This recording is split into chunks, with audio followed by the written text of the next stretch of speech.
si dokter RG itu kayaknya otak-otak licik. Dari pertama dia udah ngejebak Nikita Mirzani sama Mail. Numbangan satu orang aja harus keroyokan, harus rame-rame. Kelihatan sih kalau kalian itu adalah kumpulan orang-orang lemah.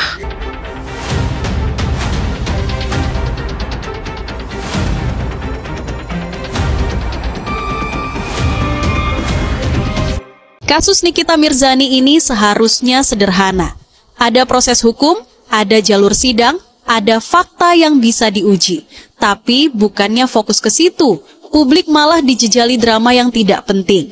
Dua sumber gaduh justru datang dari arah yang bertolak belakang. Sebagian pendukung Nikita sendiri dan kelompok Reza Gladys. Yang satu sibuk ribut internal, yang lain sibuk lempar isu murahan. Hasilnya sama. Energi publik terkuras habis untuk nonton keributan, bukan mengawal kebenaran.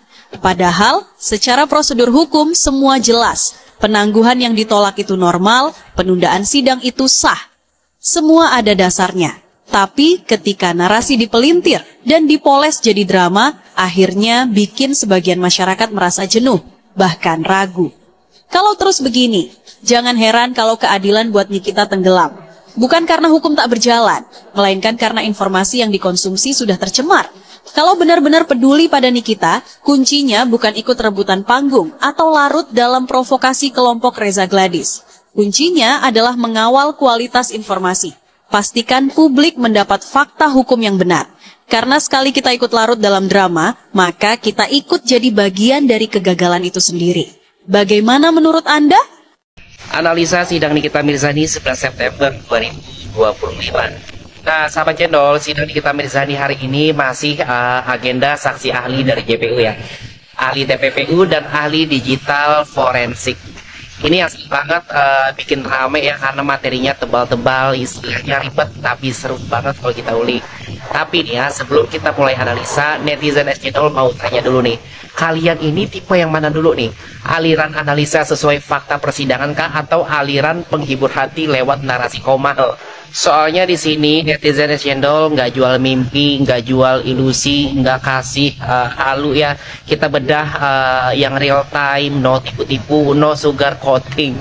Jadi kalau kalian cuma mau konten yang nyenengin hati doang ya, mungkin tempatnya bukan di sini. Tapi kalau kalian butuh edukasi hukum yang dibahas santai, ringan, dan kadang pedas tapi lucu, inilah tempatnya. Coba tulis dulu di kolom komentar nih, butuh edukasi kasus Nikita Mirzani, coba tulis gitu biar kita tahu di sahabat channel siap terjun ke materi analisa yang lebih dalam ya.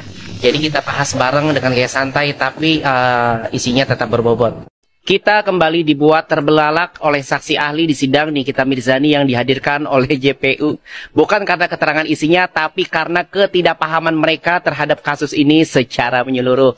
Jadi sahabat channel, 2 minggu lalu sampai hari ini ya, tanggal 11 September 2025. Saksi-saksi ahli yang dihadirkan masih unyu-unyu, gemes, sadis. Seperti biasa, netizen channel tidak akan membahas materi keterangan ahli secara detail. Karena bagaimanapun juga ya, sahabat channel, mereka itu orang yang punya lisensi dan dianggap berkompeten di bidangnya. Tapi yang paling konyol adalah hampir semua saksi ahli ya, termasuk saksi ahli TPPU, menyatakan bahwa mereka hanya menganalisa kasus Nikita Mirzani berdasarkan kronologi yang disusun oleh penyidik. Padahal ya, sahabat channel, menurut hukum acara pidana kita, keterangan ahli adalah salah satu alat bukti yang diatur oleh KUHP. Artinya gini loh, bobotnya bisa menentukan keyakinan hakim. Nah, supaya nilainya kuat, idealnya ya seorang ahli itu memahami kasus secara menyeluruh. Tidak hanya sepenggal dari ini loh, kronologi yang disusun oleh penyidik. Kemudian menjaga objektivitas, tidak menarik kesimpulan seolah-olah terdakwa sudah pasti bersalah. Dan terakhir nih, menyampaikan pendapat berdasarkan ilmu bukan berdasarkan framing satu pihak. Jadi kalau ahli itu hanya membaca kronologi dari penyidik dan langsung beropini ya, bobotnya jadi lemah dan bisa diuji oleh pihak pembela. Hakim pun biasanya akan menilai keterangan tersebut tidak relevan, bahkan mengabaikannya. Jadi sahabat channel, banyaknya ahli bukan otomatis membuat dakwaan makin kuat. Yang dinilai hakim itu bukan kuantitasnya tapi kualitasnya. Semoga ya persidangan Nikita Mirzani ini bisa jadi pembelajaran buat kita semua ya, bahwa adil bukan sekedar gelar tapi tanggung jawab untuk tetap netral. Kita pantau dengan kritis, ambil ilmunya, dan jangan cuma terpukau sama yang unyu-unyu, gemes, sadis. Informasi terupdate to date hari ini. Wadidaw. Bagaimana hasil persidangan hari ini? Wah. Waduh, ternyata hasil persidangan hari ini membuat Miss Gossip sesak, sayang. Sesak tidak ketulungan. Waduh. Nah, seperti yang setelah kita lihat ya, rekaman yang beredar yang telah dipaparkan di persidangan, bahwasanya ternyata Dr. Reza Gladys dengan sengaja melakukan video obrolannya tersebut dengan Mail. Wah.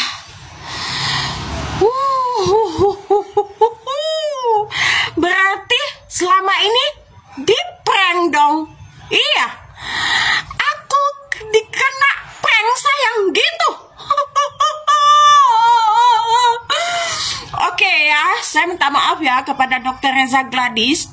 Dalam episode ini saya tidak memihak ke Anda, dikarenakan itu bukti terpapar nyata.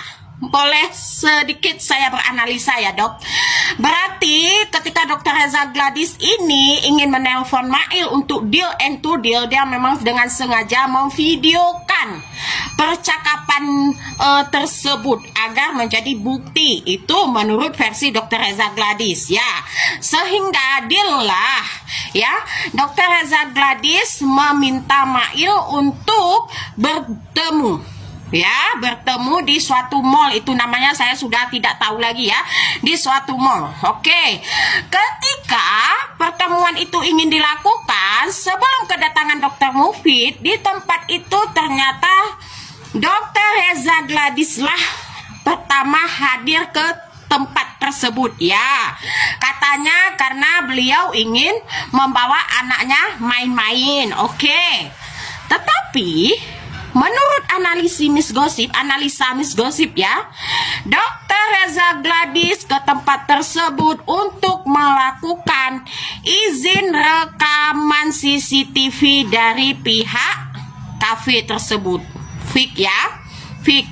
Setelah itu baru datanglah Dr. Mufid, datanglah Mail, sehingga terjadilah transaksi tersebut. Wadidaw.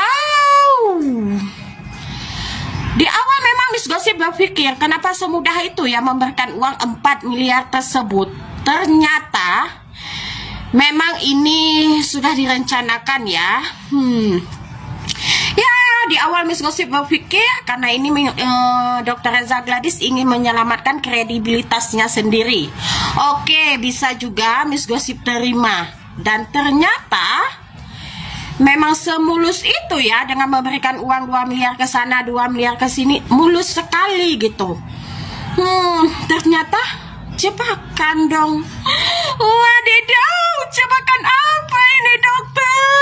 Kenapa Anda tidak memberitahukan saya dari awal, dokter? Aduh, alhasil hari ini, punten dokter, saya tidak sependapat dengan Anda. Wadidaw, nyesek sekali rasaku, guys. Beneran sesek, guys. Beneran sesek sekali. Waduh, meledak gak tuh? Ya, untuk teman-teman, apa boleh buat ya, kasus ini sudah bergulir begitu panjang dan beberapa tahap berikutnya tinggal vonis ya. Ini dah kepada adiknya buat LP baru aja dah. Sesek banget rasanya, guys, sesek banget. Oke ya, terima kasih, bye. Si dokter RG itu kayaknya otak-otak licik. Dari pertama dia udah ngejebak Nikita Mirzani sama Mail. Direkam-rekam yang ditelepon. Mail, tolong saya bisa ketemuin sama Nikita Mirzani nggak? Tolong loh. Nikita Mirzani itu artis, mau ketemu dengan rangka apa? Enggak kok, silaturahmi aja. Tiba-tiba mau silaturahmi, nggak kenal nggak apa. Pasti nih orang mau ngapain, bener gak sih? Logika aja. Dia yang ngejer-ngejer gitu loh. Nikita Mirzani itu artis, nggak bisa ketemu sembarangan sama orang gitu. Nah, dia ditawarin duit. ditawarin loh, bukannya lu ketemu Nikita Mirzani lu bayar 50M, itu meres namanya. Numbangan satu orang aja harus keroyokan, harus rame-rame. Kelihatan sih kalau kalian itu adalah kumpulan orang-orang lemah, iya kan? Oh iya, jadi ini yang keluar duit siapa? Duit siapa? Duit pelapor doang, yang lainnya ngapain? Ala-ala lagi dinner, ala-ala lagi ketumbaran, ala-ala lagi ketemuan, gak tau ya lagi top up. Awalnya sih belaga malaikat, makin kesini makin kelihatan kan jiwa-jiwa Asmodeus yang sesungguhnya. Kadang lucu ya lihat mereka tuh yang berorasi setiap hari gitu loh, kayak bahagia, kayak happy gitu. Ini siapa sih iblis sebenarnya? Asmodeus itu yang mana sih sebenarnya? Bingung deh. Kok apa ya? Aku tuh ngeliatnya jadi kayak, oh, lu orang akrab, lu orang berteman, lu orang kenal lama, tiba-tiba kawan lama hanya karena dendam dengan satu orang. Menjarain satu orang, menahan satu orang, menjebak satu orang juga cuman dengan apa? Jebakan-jebakan. Abis berapa KI? Nanya aja, Wak, kan jangan ngamuk, jangan ngamuk. Awak nanya aja. Ini sepayung ini kan sekarang. Abis berapa gitu loh. Terus jangan gini-gini kali, jangan bising kali, jangan bising kali. Ya, gak usah heboh kali, jangan mengalahkan hakim deh cerita vonis sekian-sekian. Ya.